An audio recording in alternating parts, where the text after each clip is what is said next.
So, talking about myself, I did my PhD from IIM Bangalore, and the reason for doing the PhD was to go out and teach.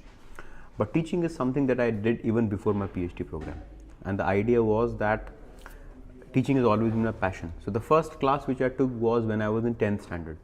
So, when I was in 10th class, I used to teach NTSC students who were in class 7th and 8th, and that's where I got into teaching. And my dad has also been a teacher. So during my engineering, my MBA program and then PhD, I've always been teaching on the sidelines. Even when I was in Wipro, I used to teach a lot. So I thought that why not double down on teaching? And that's when I did the PhD to add more heft to my teaching profession and to add the pedigree. And here I am teaching. So teaching has been on the sidelines, consulting and working has been the mainstream, and sometimes I dabble on both these aspects. First thing that students need to do is to ensure that they are sitting through the classes and they are getting the most from the faculty members by asking questions, by engaging with them through mentoring, etc. The second thing is reading on their own. We are sitting in a wonderful library, and most colleges can afford a fantastic library, but I don't see students utilizing the library as much.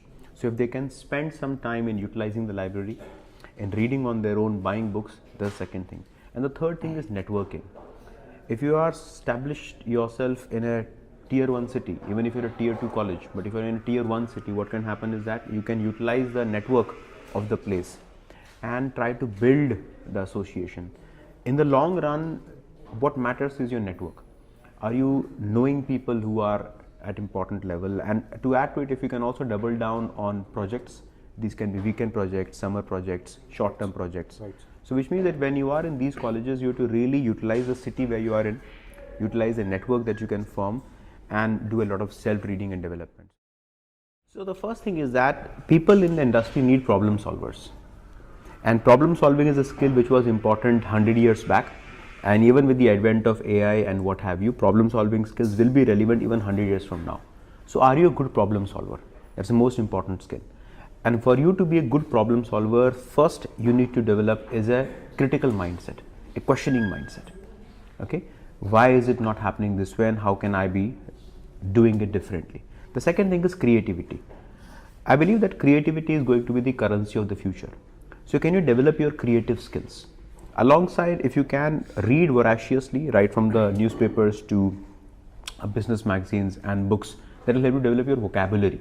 So when you go out and talk to the people in the industry, you can talk in the same wavelength. They are not spending so much time and effort of educating you and getting you up to speed. So if you can double down on some of these things as a student, then certainly you can be in a very, very solid footing. The critical thing is, how do you manage your time? Because every student is always forced to do assignments, attend classes, have certain attendance, and believe me, across all the colleges, attendances are compulsory, because students often do not know what is good for them and what is bad for them. It's the same logic that why am I putting traffic cops to ensure people wear helmet? Don't they know helmet is good for them? They do not know helmet is good for them.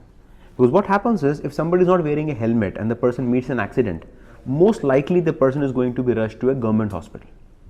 And that carelessness is going to add burden to the government's infrastructure. Nobody is sent to a private hospital. Most likely they'll go to an AIIMS. So to avoid that load on a government infrastructure in something which can be avoidable, that's why we are putting cops to make people wear seat belts and make people wear helmets. Same thing applies to schools. Students not often know at that point of time what is important for them, what is good for them. So going through the classes like vaccination, you never realize the importance of vaccination till you fall sick. Right, sir. It's not medicine, it's vaccination, it's inoculation. Right, sir. So you don't fall sick and then you are treated. You are treated so that you don't fall sick. So then you don't really fail in the outer market. So how do you optimize your time, maximize the returns on investment, both formal and informal education? That's how they can make it relevant for the industry people. So when I was doing my engineering from MBM Jodhpur, I was a branch topper. So first year, second year, third year, fourth year, all the 4 years I was a topper, and then I went on to win the gold medal. But when I went to my postgraduate college, which was NITI then and now it is IIM Mumbai, I realized that half of my class were gold medalists. Half of my class, in a batch of 60 students, that's all we had, or 30 people were gold medalists. So suddenly the currency loses value. Yeah. Gold medal has no more value. Yeah. And that's when I realized that it's not that I chase marks and not knowledge. Definitely, knowledge is how I got through marks. But what happens is we are eating menu for the food. Right. There is food and there is menu. So menu is the marks and food is the knowledge. And we end up eating the menu instead of eating the food. So what I want to suggest is that marks is a reflection of your knowledge. As long as marks reflect your knowledge and not your memory, that's a huge difference between memory and knowledge. You can quickly memorize things and sort of produce it, and in the era of ChatGPT, there are 1,000 shortcuts available. Right. But you can fool the system. You can hijack these institutions. But when you go to the outer world, reality you can't fool. You can fool a few people few times, but you can't fool everybody every time. Right. So when you go out to the market, when ChatGPT is available everywhere, then how do you stand out? So I think this excessive focus on marks, excessive focus on attendance is taking people's attention away from what really matters. Right. So if people are paying heed to what I'm trying to say here, the idea is that as long as marks is an outcome of your knowledge, you should get marks. But don't keep marks before knowledge, because the real evaluation does not happen in these colleges. Right. The real evaluation happens in the marketplace, and marketplace is very punishing. It's very, very punishing. It doesn't really matter which college you come from. And I've seen a lot of people from IIM systems. An IIM system student can only get one benefit of doubt. That's it. One benefit of doubt. But also what happens is the expectation from the guy is also very high. Right. Right? So while a tier 2 guy can falter, a tier 1 guy is not allowed to falter. So I think this double whammy is there. So while you get the benefit of doubt, the expectation is also loaded against you. Right. So I believe that marks have to be treated just as a via media and not an end in itself. The first thing that students must do is to cut down on the exposure to the social media. What happens is this pressure comes when you start watching what other people are doing. In the earlier days when I had no access to what is happening elsewhere in the world, I was pretty okay. There was war, there was crime, people were dying, but I was not aware of all these things. So my world was limited to my village. And that was my world. And whatever happened in my village bothered me. Today, what is happening in Ukraine, what is happening in Gaza, what is happening in the US, what is happening in the rest of the world is bothering you. Right. So the first thing about attention is you have to really, really cut down on the exposure to social media. So for example, I am very strict about using social media in a very limited fashion. For example, when I am traveling, most evenings I am by myself. And it is very sort of natural for me to get indulged into social media or television and things of that sort. And that's why I have created hobbies in my life.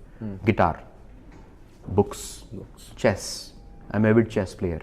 So whenever I have time, I'll rather play chess.